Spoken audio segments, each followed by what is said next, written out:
pessoal, mais uma vez, né, que Deus continue abençoando nosso dia de hoje, porque amanhã pertence a Ele. Nessa etapa a gente vai trabalhar o capítulo 6.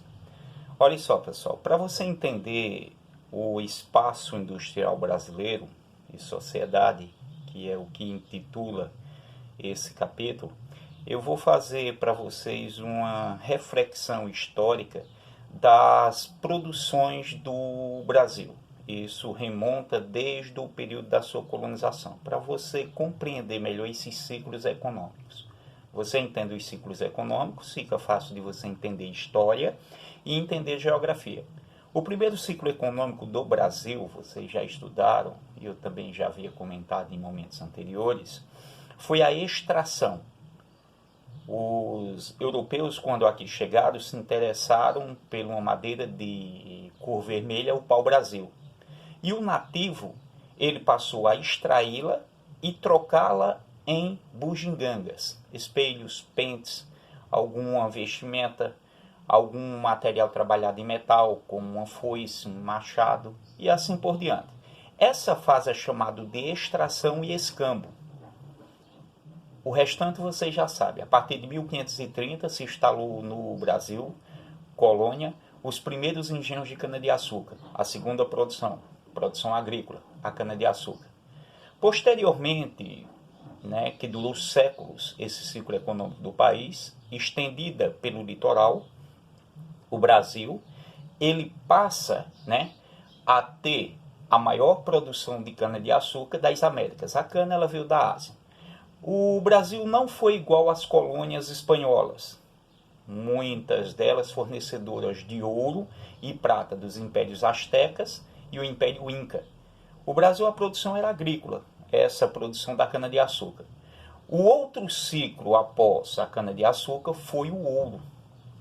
Então o Brasil tem extração e escambo, o pau-brasil, cana-de-açúcar e posteriormente, século XVII, século XVIII, o ouro das Minas Gerais e várias partes do Brasil. A outra produção interessante foi o ouro negro, o café. E o café foi que propiciou as bases da industrialização. Por quê? Para você entender esse fator.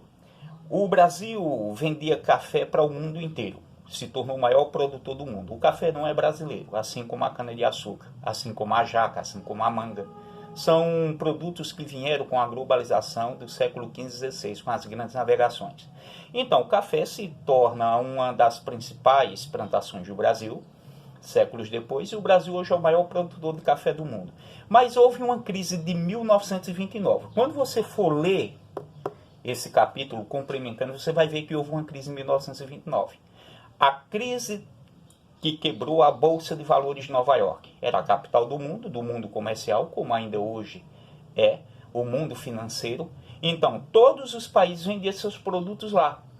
Principalmente o Brasil vendia café. Quando a Bolsa quebra todos os países. O Brasil, como vendia muito café, passou a sofrer a crise econômica. 1929. Então, as crises que se sucederam, Primeira Guerra Mundial, crise da Bolsa de Valores, Segunda Guerra Mundial, fizeram com que o Brasil crescesse. E aquele produtor de café que tinha muito dinheiro, que não queria mais investir em café, ele passou a investir na indústria, porque ele viu a oportunidade de crescimento. O Brasil comprava desde produtos elétricos e eletrônicos no exterior a lâminas de barbear. Aí a industrialização do país passou a ser focada diretamente. Na qual região? Na região de São Paulo. Então, o café com leite, não sei se vocês já ouviram isso em história e ainda vão ver, a política do café com leite, era a política em que governadores e presidentes de república se alternavam no poder. Tanto de Minas Gerais, grande bacia produtora leiteira do Brasil na época, como São Paulo, produtor do café. Por isso que era chamada a política do café com leite. Então, a grande massa rica, proprietária, latifundiária das grandes fazendas eram produtores de café. Mas como o mundo estava em crise e o Brasil não vendia tanto café, o que é que eles fizeram? Vamos investir na industrialização. Por isso que o café propiciou as bases da indústria. Os barões do café se tornaram industriais. E eles tiveram algumas ideias interessantes. Primeiro, o Brasil recém-emancipado, ou seja, da abolição da escravatura.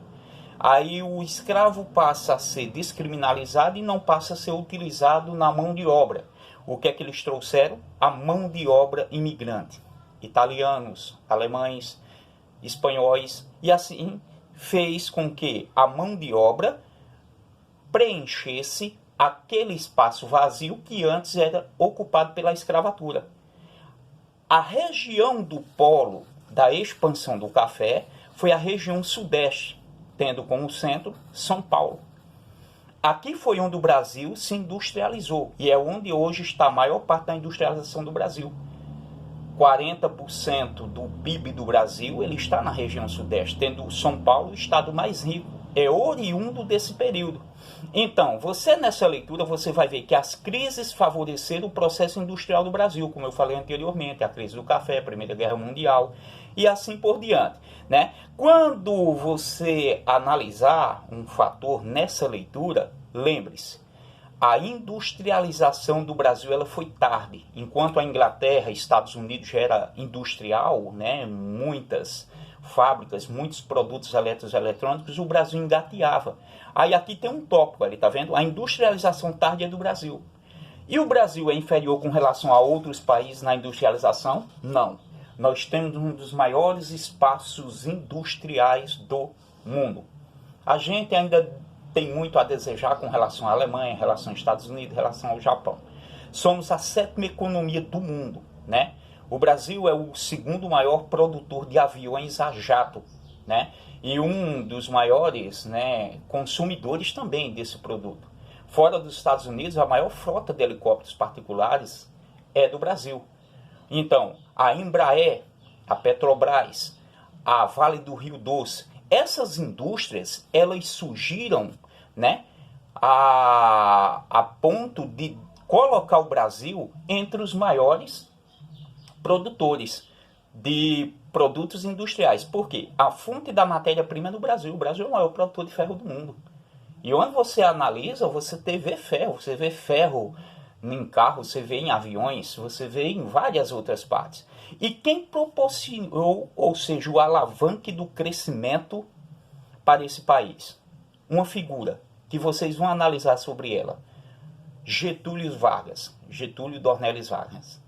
Então, no período de Vargas, houve muitas inovações. Dentre elas, as leis trabalhistas modernas, 13º, a férias, né? Foi estabelecido com Getúlio Vargas. Foi o cara que descobriu petróleo no Brasil, criou a Petrobras, que criou a Companhia Siderúrgica Nacional, né? Você vê que ele criou a Vale do Rio Doce, grandes produtores de minério do mundo. Então, quase todos os desenvolvimentos existentes no país foi graças a Getúlio Vargas. Posterior a Getúlio Vargas tem uma figura interessante, Juscelino Kubitschek. Ele pegou o país de Getúlio, um país já montado. É verdade que Getúlio era um pouco ditador, tinha controle de imprensa, tinha um monte de fatores negativos no seu governo, mas tinha muita coisa positiva. E JK, que é outra figura a ser analisada nesse ponto, ele pega o Brasil pronto. Ele pega um Brasil já alavancado. E o que é que ele faz de grandioso, dando continuidade a esse país? Cria Brasília. Primeira capital do Brasil foi Salvador.